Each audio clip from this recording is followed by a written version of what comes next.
The Bhagavad Gita is a manual of life. It teaches how to live a healthy and peaceful life. The great quality of the Gita is that it explains all aspects of life, physical and mental health, family and relationship, duty and performance, emotional intelligence and courage, and peace and not non-attachment. Duty and its proper performance with action is of prime importance. One of the very important chapter of the Bhagavad Gita is Yoga of Devotion, chapter 12. Arjun said, "My lord, you have defined two kinds of devotees of yours. Those who are constantly engaged in worshipping you, the Almighty manifested, and the others who meditate on the formless Creator. Which among these two kinds of devotees are preferred ones?" The Lord Almighty said, "The devotees who concentrate their mind on me and remain engaged in my worship with utmost devotion on my ever manifested form are considered great among yogis. But those who, controlling their senses properly, meditate on the omnipresent, all-pervading Almighty, which is without manifestations, those who are calm and fixated eternally, those who are always interested in working for the welfare of humanity, those who remain involved, such yogis undoubtedly attain my form. Yet, those who meditate on my formless concept have to work much harder because for human beings it's extremely difficult to dwell and meditate on the formless concept of Almighty.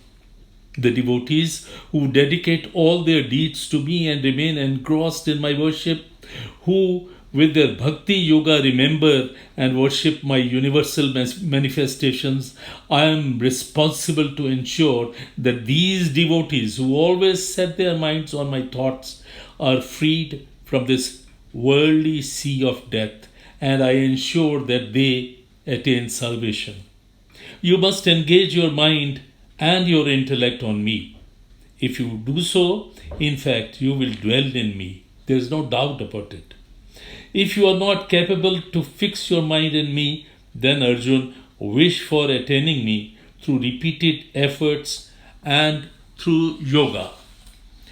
In case you are not even capable to do that, yoga practice, then give up your selfish motives and dedicate all your deeds to me. In this manner also, you will be able to attain salvation and finally merge in me. However, if you are not in a position to carry out even that, then you must exercise control on your mind and intellect and relinquish the fruits of your labor. Practice with knowledge is better than practice without understanding. Meditation on my manifestation is better than knowledge. However, relinquishing the fruits of your deeds is even better than meditation.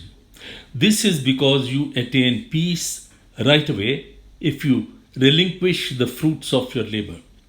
The person who is free from envy, jealousy, or any other selfish motive, he who loves all, sympathizes with everyone, and is without any attachment or ego, and for whom pleasure and pain is just the same, one who pardons all and gives courage to everyone, removes fear of even the sinners, he who is always satisfied and has full control over his mind and senses and holds a strong belief in me, such a devotee of mine is lovable indeed.